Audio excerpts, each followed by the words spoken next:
Good morning. This is the RockShox Lyric Charger 3 setup video. If your Lyric doesn't say Charger 3 here, this video does not apply. Very important here, okay? Because new RockShox products, new era RockShox products are vastly different from anything they made in the past. Setting sag is usually number one on the list, but before we set sag on your Lyric, we need to do two steps. Firstly, you need to make sure there's no bottomless tokens installed in the fork.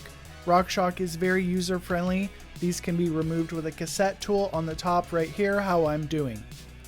I guarantee you do not need any bottomless tokens in this fork unless you look like this or ride like that. If your fork does have any tokens in it, you need to take it out for peak performance. The new Lyric is naturally extremely progressive. That means it takes a lot of force to press it down, so you are not going to be using all the travel unless you're a sender. In that case, you're probably not watching my videos. Next step, we're going to go to this beautiful dial on the right side. It says Charger 3, and if yours doesn't say Charger 3, just click out of the video. The next step is the compression dials. We want to move these to the fully open position. The new Lyric adjustments up here are very intuitive and easy to use. Spin the dials fully counterclockwise to the fully open position. I got to get a disclaimer out of the way. There's something wrong with this Lyric and all Lyrics out there. A simple Google search or look at my comments will tell you the bushings, basically what squeezes the upper stanchions, are too tight. So this fork is real choppy off the top. You have to put the right oil in it or bring it to a shop and have them repair the bushings in it. When I say the fork is choppy, it gets stuck down in the initial part of the travel. You have to lift the wheel off the ground because it's stuck. From my experience on the Zeb Ultimate with Buttercups, I think it's a lack of a negative air chamber in the new era RockShox products. That's why so many companies out there make products for these forks. So the next step is optional. We're going to inflate the fork to 30 psi, measure the full travel, mark it on a piece of cardboard, measure 20% of the usable travel. This is going to be our sag indicator tool. It's very important, but this fork, I couldn't get the sag right because the fork was just so choppy. You know, those sag indicator lines on the old RockShox stuff were super ugly, but they were super convenient. Definitely open the Trailhead app. It's a RockShox app you can get on your phone. It gives you a super accurate air pressure measurement to put inside your Lyric. Now, when you're dealing with a short travel fork, like the Lyric, 140, 160, you don't have a lot of travel to play around with. So you basically got to run 20% sag and do not go higher than that because I tried it and it sucks. And secondly, this fork is so progressive, you don't want to go any lower than 20% because that would make more air pressure and the fork's already naturally so progressive. So very critical to get the right air pressure. You must have a digital shock pump for this fork and any perfect suspension setup. One link below.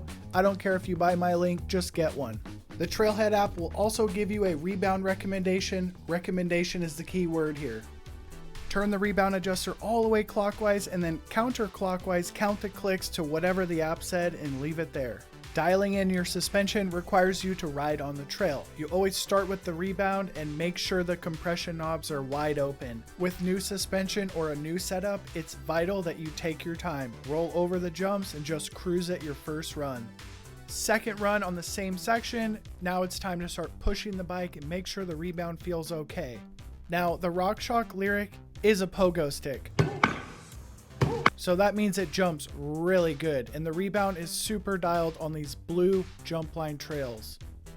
So it's vitally important that you check the rebound on different terrain than you initially set it on because as the shaft speeds on the fork change, they increase, the rebound will feel different.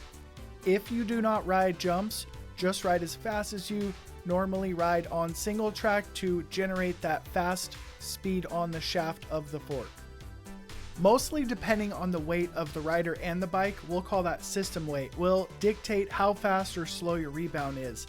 So me at 220 pounds with a 57 pound e-bike, I'm gonna go for the slower side of rebounds. If you're a 100-pound chick, you're gonna be on the faster side because you don't have that kinetic energy going into the fork. The RockShox Lyric is a different animal than the RockShox Zeb. If you watch my Zeb video, the Zeb is a big burly fork that needs extra fast rebound because it's naturally slower. The Lyric's like a little pogo stick, so don't be afraid to go on the slower side. I ended up 2 clicks slower than RockShox recommended, If you were 100 pounds lighter than me, that might be 2 clicks faster. Once the rebound is in place, let's move on to adjusting the compression.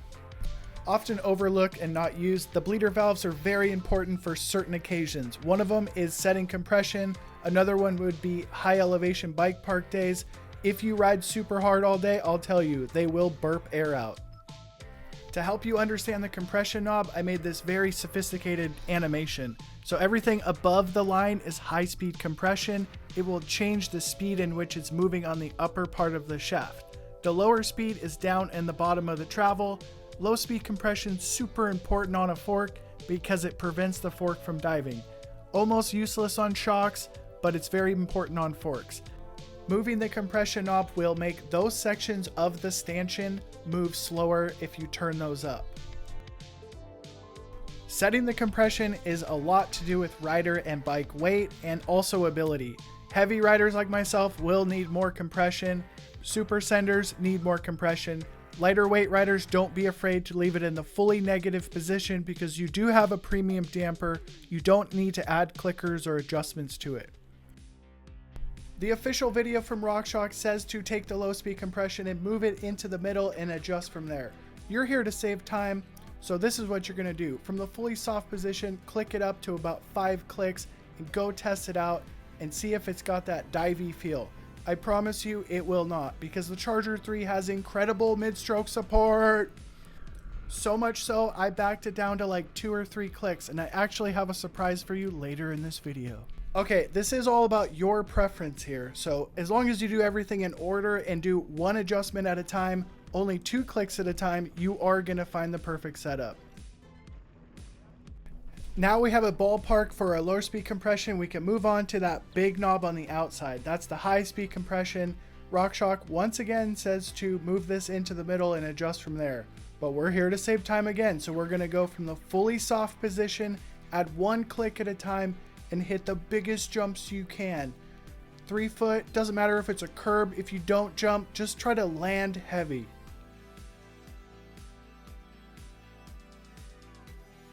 After you've completed your stupidly hard landing, check out the O-ring. If it looks like this, after a 10-12 foot jump, it's time to move the compression back to the fully soft setting.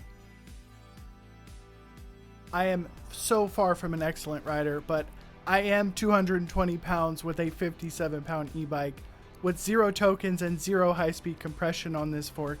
So if you're 150 pounds, you may struggle. The fork may require some retuning.